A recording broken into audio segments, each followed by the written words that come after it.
Сәлем достар, сіздермен осы Alize Puffy Fine деген жіптен жасалатын шарфтың мастер-классымен бөлісетін боламын қазір.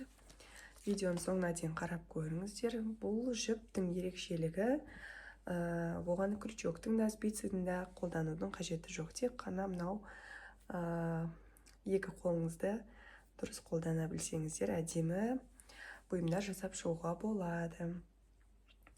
Бұл өзі осындай дайын жіп. Бір-біріне кигізіп жасай береміз. Мен жасаған бұйымым ол шарф. Міне, осы шарфтың мастер-классымен қазір сіздермен бөлісемін. Қыста кигенге, таққанға, суық күндерге өте жылы, еще жұмсақ сондай.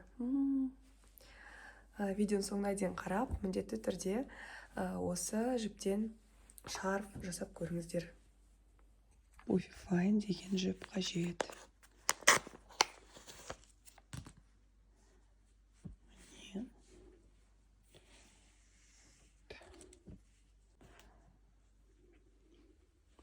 Маған осынша сантиметрлі шарф жетеді.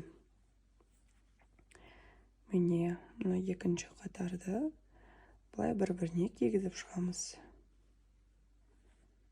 Өте оңай.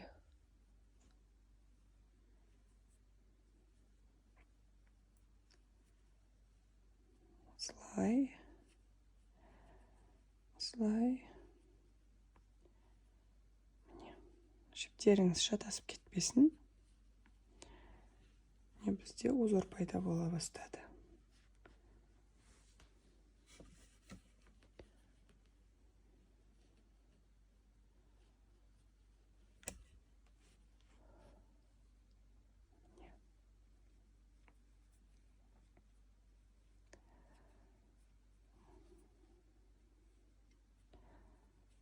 Осының бәріне осылай кигізіп ғана шығамыз.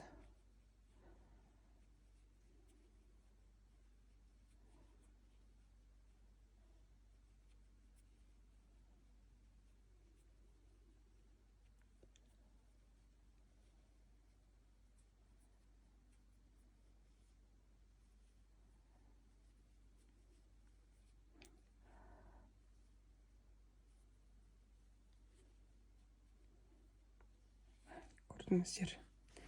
Бірінші қатар бітті.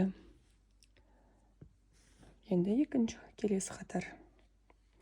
Жібімізді былайынан дайындап қоямыз. Көрдіңіздер ме?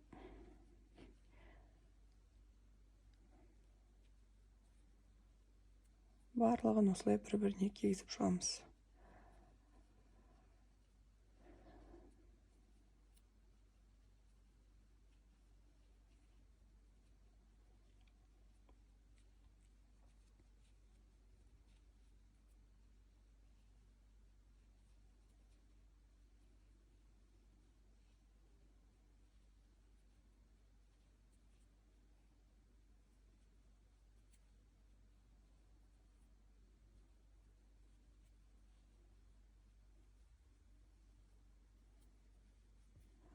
Міне, екінші қатар. Узоры бұлай. Мына бетінде әдемі узор пайда болып жатыр. Осыны өздеріңізге керек ұзындықта жасап шығыңыздар.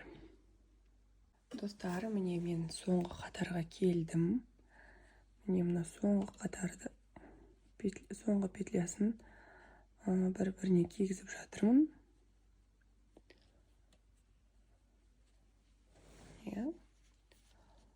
Осындай болып шықты шарф.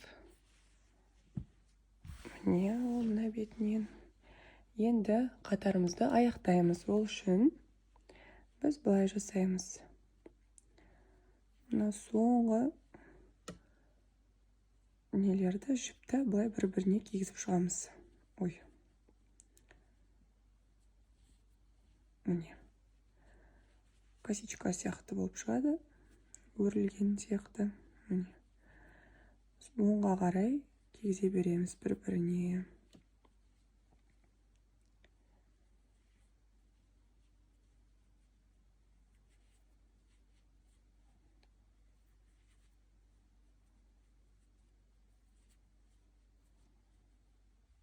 түсінікті болып жатыр ма? Түсінбеген жерлеріңізді сұраңыздар.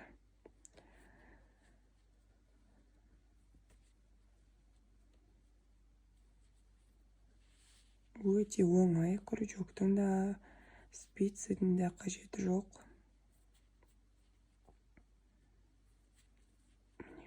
Просто бір-біріне кигізе береміз.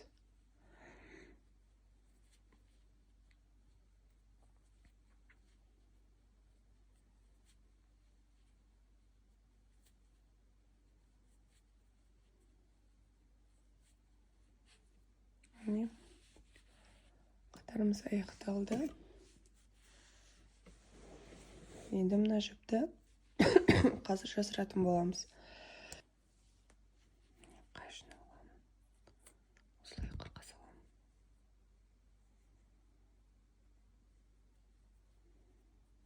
Қырықтым. И бұлай байлап қоямыз.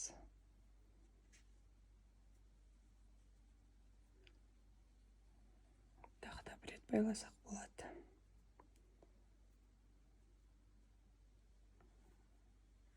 Ой.